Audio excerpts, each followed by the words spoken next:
One thing I got to say about this SMU team is that no matter what the score is, they just don't go away.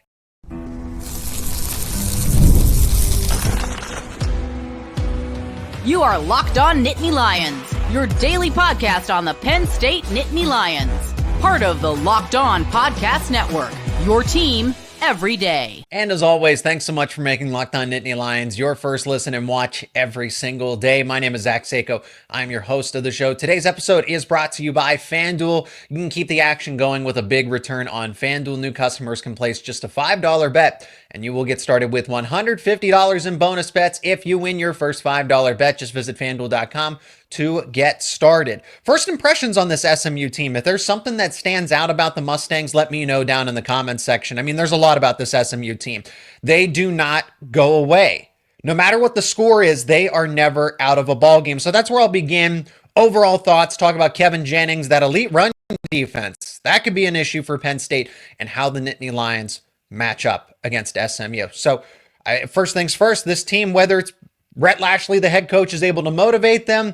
The way that they operate, SMU operates with, forgive me for the pun, with a lot of horsepower. No, truly, because this is a fast-paced team. This is a very fast-paced team. They are up-tempo. I will give them credit. They stick to the game plan. The game plan is to go as up-tempo as possible on offense and speed you up defensively to see if they can get you out of rhythm with your offensive game plan. So for the Mustangs, it works. That's why they're 11-2, and the only losses that they have on the season are a 3-point loss to BYU, quality team, and a 3-point loss to Clemson in the college football playoff because they won that ACC championship game with 3 losses. But it actually benefits Penn State in the fact that they just played a fast-paced type of team. Now, Oregon and SMU aren't exactly identical, but they rely on speed. This is a speedy SMU team. They want to play fast, and that's why they are never out of a game. It helps when you have a dual threat quarterback that can do a lot of things, an offense that is loaded with talent. I wouldn't call anybody a superstar per se, maybe the running back, but there's not that overall game-changing, difference-making type of player. Everybody is able to do their job and do their job well. That elite run defense, that's third best in the country. Yards per carry. Always look at yards per attempt, whether that's passing or running the football offensively and defensively. They are third best in the country at 2.8 yards per carry. They sell out for the run, and they force you into these up-tempo. They want you to throw the ball. They want you to get into a shootout with them. So their game plan is designed to go as fast-paced as possible. And if opponent is not comfortable with that, it's not going to work. It's not going to work out for them. I will say this about SMU, where they try to get opponents out of rhythm. If you can get SMU off balance, slow down the tempo, they do struggle to get into rhythm if you're able to slow them down. They're undisciplined. This is an SMU team that is prone to turning the football over. They are 101st in giveaways. They nearly average 2 turnovers per game. That's interceptions by the quarterback, Kevin Jennings, or that is fumbles on the ground as well. They're also second to last. Yes, 133rd in the country in penalty yards per game. So when I say undisciplined, that's not just me casually characterizing this team. No, this is a team that is truly undisciplined with the football. So they do make up for it because defensively, they force quite a number of turnovers too. They have 15 interceptions and 6 fumbles recovered on the season.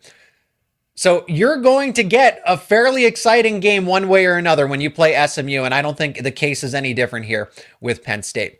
Let's talk about quarterback Kevin Jennings here. Redshirt sophomore, solid dual threat quarterback. A lot of programs would like to have him as his quarterback. Was in a battle with Preston Stone, and now Preston Stone is entering the transfer portal here. Jennings is able to create and ad lib, but he can get over ambitious. Part of the reason why, yes, if there's going to be a number of turnovers, in one game, SMU had 6 turnovers, somehow won. Don't ask me how they did it. 6 turnovers in a game.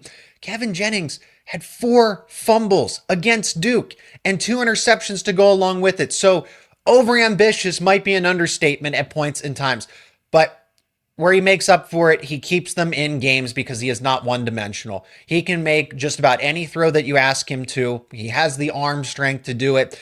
questionable accuracy at times, and we'll talk about decision making in just a moment, but it's the fact that he can do a little bit of everything because he's fast, he's elusive, he's creative, he might be destructive at times, but he gives you a lot of different things. And that 24-7 game, that's a top tier. That's a top 25 Clemson defense. That is an insanely talented Clemson defense. And SMU was never out of that ball game. They tied the game. It took a miracle field goal for Clemson to beat them in the ACC championship game. And Kevin Jennings is a big part of that. I've already mentioned accuracy, decision making. Decision making is questionable when you get pressure on him. If you allow Jennings to go through his progressions, or if you make it simple enough for him, because I feel like SMU has it down to a science for him. Go to your first read, maybe your second read. But if Penn State can do that, if Tom Allen can take away Jennings, and that's what they always talk about. That's what James Franklin always talks about. Getting pressure on the quarterback, taking away space, and taking away that first read. I feel like if Penn State does that effectively, easier said than done, but if you can effectively take away Jennings' first read, the SMU offense will struggle to get into rhythm. He makes quick decisions. The ball is out fairly quickly, and they try to move, they go up tempo. So Penn State's defense is really going to have to be pretty disciplined in this case. Discipline is going to be a key word, but if you get tired, if the depth behind them isn't ready to go, and that's when players that, when I think of an Alonzo Ford not being available at this point in time, guys who are backups, guys are probably going to see more snaps in this game to not only slow down SMU because the referees will hold the play and make it so that they can't snap. So Penn State's going to be strategically subbing players in and out, meaning that backups are going to get into the game more often, but you have to be prepared for SMU's tempo and how fast that they go, because then if you get tired, if you blink, SMU can score just like that. So the offense, though, it feels like it's designed to get Jennings to not second guess himself. And when he does, that's when the mistakes happen. Jennings will turn the football over. And if Penn State is smart about it and they're able to scheme some things up, you could potentially get 2 to 3 turnovers from him. Talk about the rest of the offense here. SMU running back, Brashard Smith, probably the best overall player in this group, veteran, should be a top 10 running back in next year's draft. And depending on how things go, might be taken even higher. I'd say he's pretty comparable to where Nicholas Singleton is evaluated. So Singleton, Smith, pretty identical here. He can do a lot of things. He's quick. He can run. He can catch. He can block. He's a versatile 3-down back and is the main running back. Now, when you pair the two together, you have Kevin Jennings, the quarterback that can run the football, and he is quick. He is fast. He's not just a secondary running option. He can keep the football and get you 20, 30 yards. He can break away. So it's that dynamic duo in the backfield that between Smith and Jennings, either of them can take the football, and that is their ground game. And like I said, Smith, one of the leading receivers on this team, he will be used in the passing game if and when they need him. As far as SMU's passing attack goes, Jennings will throw to anyone and everyone. Anyone and everyone on this SMU team. There's not a superstar. He doesn't necessarily have a favorite target. He will go to anyone that is lined up as a pass catcher in that Mustangs offense. Roderick Daniels is the leading receiver. He has 38 catches for 599 yards, has big playability, longest touchdown of the season, 81 yards. But like I said, he spreads the football around. Keyshawn Smith, 31 catches, 512 yards, 5 touchdown receptions. Jordan Hudson, 35 catches, 382 yards, 5 touchdown receptions. And then 3 other players have 4 touchdown receptions, respectively. 2 of them are the tight ends. The other one's running back Brashard Smith. So it is clear as day that SMU, it's tough to pinpoint to one thing. They do so many things, and they do them quickly, so you really don't have time to adjust. I like the way that SMU operates. When they get into rhythm, they are fun, they are exciting to watch, and it poses a different type of challenge to Penn State. But like I said, fortunately for the Nittany Lions, they kind of got a different look of that with Oregon that likes to rely on speed and elusiveness. It also means Penn State's tackling is going to have to be better. As far as SMU goes overall, this is a team that's right there. When I look at PFF, the analytical power rankings for this team, Penn State is, if you can believe it, top 6. SMU, number 11 in the country, according to PFF, in power rankings. Then when you look at actual game ratings based on performances in game, Penn State and SMU are tied. They are tied for that number 11 spot. So that just kind of gives you an idea that SMU is not this team that's just going to be overmatched. Oh, they're an ACC team. Penn State's an 8.5-point favorite. SMU's got an elite run defense. The defense, though, I would say is a weak spot. Aside from the turnovers and penalties here, where you can limit SMU's offense, but they're not going to go away. They can score at any point in time and in as little of time as they need to. But how can you attack SMU's defense? It's not going to be on the run. We're going to talk about that more on the other side of this break. And today's show is brought to you by FanDuel. You can keep tackling the NFL action with FanDuel, America's #1 sportsbook, because right now new customers can bet $5 and you will get $150 in bonus bets if you win. The FanDuel Sportsbook app gives you everything you need to place live bets on the NFL all in one place. So when you get a hunch in the middle of the game, you can check out the latest stats, view live play-by-play, and so much more. And it's all on the same page where you place your bets. Just visit FanDuel.com to join today.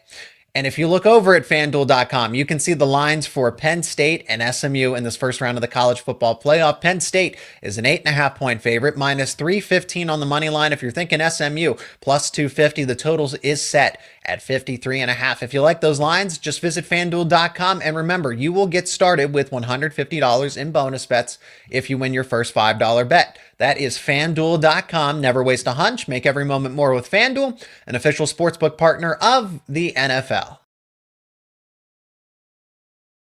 Now let's talk about SMU's run defense. They're top 3 in the country, yards per carry, allowing teams to just 2.8 yards per carry. And there was this discourse that, oh, SMU's run defense, it's fake. They're not actually that good. Boston College had a good game against them. That's one game. When you look at the season's workload, SMU's run defense is stout. And I watched that game against Clemson, and Clemson with a 24-7 lead, you would think they would be able to kind of just chip away and eventually bend, and eventually that run defense is going to break. And no, Clemson actually has a fairly respectable run offense between Cade Klubnik, came out of the same recruiting class as Drew Aller, has dual threat abilities as well, and veteran running back Phil Maffa, and SMU was all over it. So this run defense is legit and is the anchor, and it's why, honestly, SMU's game plan is able to operate the way that it does, because it forces teams to play quick and go strike for strike, tempo for tempo, and that's the way they want it. So Penn State, a big key here is to capitalize on that performance that they had against Oregon. Katron Allen and Nicholas Singleton looking like the dynamic duo of old. It's going to be on the offensive line. SMU is not undersized. Don't look at them as that old group of 5 team. They just joined the ACC. They just made it to the ACC championship in the first year joining the conference. That takes some respect, and a big reason for that is SMU's run defense. Looking at the pass rush, we'll continue looking up front, that front 7 for SMU. Everybody contributes. It's kind of like the offense here. Everybody does a little bit of everything. You can't pinpoint to one player and say, oh, this is the superstar. Kind of like Penn State with Abdul Carter and Tyler Warren. You have to focus so many resources towards those 2 players. Anybody can have a big performance at any given time for SMU. I look at Jafari Harvey, who actually leads the team in sacks, Isaiah Smith, Jared Harrison Hunt, and these are the guys that are up front. Elijah Roberts as well. These are the guys that are the first line of defense, and why SMU's run defense is so good. But then they get after the pass rusher as well. Typically, in a 3-4 defensive look, or at least the way that SMU operates, it's not so often that the big guys, the big defensive tackles, get a lot of presence in the pass rush. And then you look at someone like Harrison Hunt, and he's 3rd on the team in sacks, and he's kind of that big anchor in the middle, if you will. So SMU gets production across the board, and they're going to get after Drew Aller. They have 40 sacks on the season as a team. So the offensive line, which has done well, has done okay. They've done okay in pass protection. Drew Aller has been actually doing a big part himself in evading the pass rush and eluding defenders. And that's why it hasn't looked as bad, because the offensive line, you watch the tape, they do lose some of those battles. So that's another one. Drew Aller hasn't, he's gotten under pressure, but he handles it well. What happens when you have an SMU team that gets blitz happy? You know how you offset all of this? You have to win on 1st and 2nd down. That's a simple, really, that I know that's such an easy way of describing it here, But if Penn State can get into third and manageable and not play from behind the sticks, that's how you kind of offset SMU's aggressive defense, because the pass coverage is the liability. You want to talk about how you make this SMU team pay? The pass coverage is okay. They can't cover for too long. That's why they want to get aggressive, and they play to their strengths. They sell out for the run, and they get after the quarterback with so many different players, so many different weapons on defense, and it masquerades a coverage unit that is just, they are okay. They're really good on third down. So that's what I mean. If you're playing on, if Penn State can avoid anything that's past 3rd and 6, 3rd and 7, so 3rd and 12 is going to play right into what SMU wants. Obvious passing situations, and Drew Aller is mobile. We've seen that this season. But the key is for Andy Kotelnicki in this Penn State offense to win on 1st and 2nd down and make that, you're going to get into 3rd down situations. Is it going to be 3rd and 2, 3rd and 3, or is it going to be 3rd and 9, 3rd and 10? And SMU is loving every bit of it. So you can't play from behind the sticks. SMU forces turnovers as well. They, like I said, 15 interceptions. Drew Aller just threw 2 interceptions against Oregon in the Big Ten championship game. It's uncharacteristic for him and this Penn State offense to turn the football over, but SMU does force turnovers here. Winning the turnover battle is going to be key. But if Penn State's offensive line can just hold up long enough, they can win on 1st and 2nd down. You should be able to attack this SMU secondary that's just, they are okay in coverage, but they haven't, when they're asked to cover too long, that's where you can get them. And they don't have anybody that can stop Tyler Warren. They haven't even faced anybody that's really like a Tyler Warren-esque type of player. Look, I'll give you an example here. SMU just coming off of its game against Clemson, and Bryant Wesco is that top receiver for them. True freshman, and he absolutely tore up the secondary. 8 catches, 143 yards, and 2 touchdowns. Tyler Warren can have a similar type of game. So if a true freshman is doing that against SMU, and they really haven't seen that kind of comparable player, someone who was in the Heisman conversation, was ranked 7th in the Heisman voting, imagine what SMU is going to be able to do against that. Not a whole lot. So Penn State does have its advantages on offense. We'll finish up with the coaching staff here before we talk about actual Penn State versus SMU head-to-head and the keys that I like early on for Penn State. Rhett Lashlee, head coach of this team, one of the better coaches, and he's young too. He's in his early 40s. I would not be surprised if he gets some head coaching interest for a different Power 4 job, maybe in the SEC, because he has spent time in the SEC. Offensive coordinator at Auburn, long time ago, almost, I think, back to 10 years. They just re-signed Scott Simons, so he's going to be sticking around. He's the defensive coordinator, and Casey Woods is the offensive coordinator. So those are the 3 names to know when it comes to the coaching staff for SMU. But he's done an exceptional job since taking over for SMU in a short time. 7-6, 11-3, and now 11-2 in 3 seasons. 29-11 and 21-3 in conference as the head coach over at SMU. We'll finish up Penn State's biggest keys and how they can win this game and win this game convincingly against the Mustangs. We'll lay it all out there on the other side of this break. It's that time of year. The college football playoff is back, and with the newly expanded 12-team format, it's guaranteed to be bigger and better than ever, bringing you all the hard-hitting and high-flying excitement that you love. TNT's sports coverage of the college football playoff begins December 21st, starting with the College Football Playoff Kickoff Show presented by AT&T at 11 a.m. Eastern. Leading into our first matchup, the Southern Methodist University Mustangs battling the Penn State Nittany Lions at noon.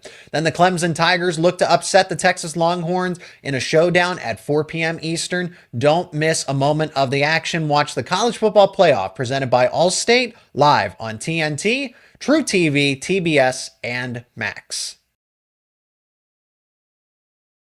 I hope nobody looks at this Penn State-SMU matchup and that it's an easy one for the Nittany Lions, because SMU is talented across the board. That's why they're here. That's why they made the postseason. They nearly came back and beat Clemson in the ACC title, down 24-7. The matchup that I am looking at, though, is Tom Allen against SMU in that play-calling matchup, and mainly getting Kevin Jennings out of rhythm, because Kevin Jennings is prone to making some bad mistakes. Look at the game against Duke. I'm really surprised. No team should ever win a game like that where the offense commits 6 turnovers and they all come from your quarterback. And somehow Duke did not win that game. Manny Diaz. James Franklin should be on the phone with Manny Diaz right now saying, hey, what happened to a point where you were not able to win that game despite getting 6 turnovers? But how did you do it? How did you do it? Tom Allen and Penn State's defense have not forced a lot of turnovers here. I have yet to mention Abdul Carter. He can wreck this game by himself. He was held quiet in the game against Oregon. And I said that Zane Durant was the key in that one. But Abdul Carter is the key in this one. And some might remember TJ Parker, Tamarian Parker over at Clemson, former Penn State commit, ended up flipping to Clemson. He had a world-class day against SMU. SMU had little to no answer for him. He was wrecking the game along the line of scrimmage, and I think the same can be done for Abdul Carter, who I think is better than Parker. Obviously, Parker is going to get better. So if Parker's doing that now at the stage of his career to where Abdul Carter is, that kind of tells you everything you need to know about the Mustangs. So I look at that head-to-head matchup there on the offensive line. A Savion Byrd at left tackle, who is actually not SMU's best starting offensive lineman. He is the weakest link, if you will. Still good, still competent, but the weakest link, I would say. And Abdul Carter's going to have a one-on-one matchup with him. It's that decision-making. Kevin Jennings, I feel like, is a one-read quarterback. And if you can fluster him, if you can take away that first read and then scheme away a second read, that's when everything starts to break down. You get them out of rhythm, and then that's when Jennings is prone to those turnovers, and Penn State can really force those turnovers. Look, let's not read too much into the game against Oregon. That Tom Allen's a bad defensive coordinator, that Penn State's defense is bad. Up until that point, Penn State's defense was top 10 in the country. Oregon is an elite offense and is a top 3 group in the country. SMU plays with a lot of speed, but they make the mistakes that an Oregon team does not. So Penn State can open up the floodgates here against SMU by forcing those early turnovers and getting them to play from behind. But you do have to be careful because Clemson did the exact same thing, but they let them back into it. I don't know that Clemson's offense is comparable to Penn State's. They're not. They don't have a Nicholas Singleton. They don't have a Katron Allen. Drew Aller has gotten better and progressed better than a Cade Klubnik. I will say that Clemson's wide receivers are a little better. Example, Bryant Wesco was able to dominate. But that's what Tyler Warren is. SMU just doesn't have enough horses to stop all of the talented superstars that Penn State has. So that's the matchup once again, is that yes, there is a diverse array of talent for SMU's roster. Everybody does a little bit of everything. And the quarterback is savvy, is able to ad-lib, but is prone where he does good, he also does really bad as well. And for Penn State, it's Abdul Carter. It's Tyler Warren. It is Drew Aller and Nicholas Singleton and Katron Allen. And then guys like Jalen Reed and Zach Wheatley should benefit here a lot. And AJ Harris is starting to achieve superstar status. Evan Stewart did not have a catch for Oregon in that game. And when he covered Tez Johnson, Dylan Gabriel wasn't targeting Tez Johnson. So AJ Harris is now starting to assume that superstar role, which is perfect that he is peaking for this playoff type of moment. But I looked at SMU's run defense.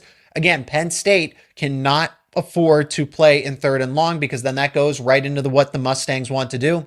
But Penn State isn't a one-dimensional offense. If SMU wants to go fast, Penn State will play faster. Andy Kotelnicki isn't beholden to one side of a game plan. They'll throw 60 times, they'll run 60 times, they'll go fast, they'll go slow. I expect Penn State to slow it down just to give the defense a break, because then that's how it happens. Bend, eventually you will break and not have that same playmaking ability down the stretch. I do wonder about Penn State's defensive depth. Hopefully Keon Wiley at linebacker can be back at this game. It hurts that you don't have a player like Alonzo Ford in the middle there, but Penn State, we've seen the teams that do go up tempo, like a USC, Penn State will use those subs strategically. So I look at those games that Penn State played against Oregon and USC. Up tempo, fast pace. How did the Nittany Lions do there? Well, the offense was able to go toe to toe. So the offense isn't the issue here. Andy Kotelnicki, Drew Aller, and the rest of those guys offensively are not going to be the issue. You have to look at the defense. Abdul Carter, guys like Jalen Reed, Zach Wheatley are going to have to force turnovers. And the difference here, because SMU collectively is better than a USC team, But I look at Miller Moss and compare him to Kevin Jennings. Miller Moss is one of those veteran quarterbacks that honestly I should have mentioned when facing Penn State. Will Howard doesn't make those bad mistakes. Neither does a Dylan Gabriel, a Max Brosmer for what it's worth over at Minnesota. They are veterans. They've seen everything. You can't confuse them. You can confuse Kevin Jennings. Miller Moss, you couldn't confuse him, and USC didn't make a lot of mistakes in that game. That's the difference. Kevin Jennings and SMU will make those mistakes. They will have penalties as well. And if Penn State can get a boatload of turnovers here, then this should be a game that they can win convincingly by double digits. But it is not going to be easy. And if you play into SMU's strengths, they will keep it close. And like I said, they don't go away. So even if Penn State does build that 2-3 score lead, they're not going anywhere because they can score in just a matter of a minute, 2 minutes. They play that quick. That's going to do it for this edition of Locked On Nittany Lions. More thoughts and analysis on Penn State versus SMU throughout the week. Talking some wrestling and some basketball, of course, as well. Thank you so much for checking out this episode. Please leave a like, share it with friends and family. More importantly, be a part of the conversation. Let me know your thoughts, your impressions on this SMU team and this matchup between the Nittany Lions and the Mustangs. And until next time, thanks for checking out Locked On Nittany Lions.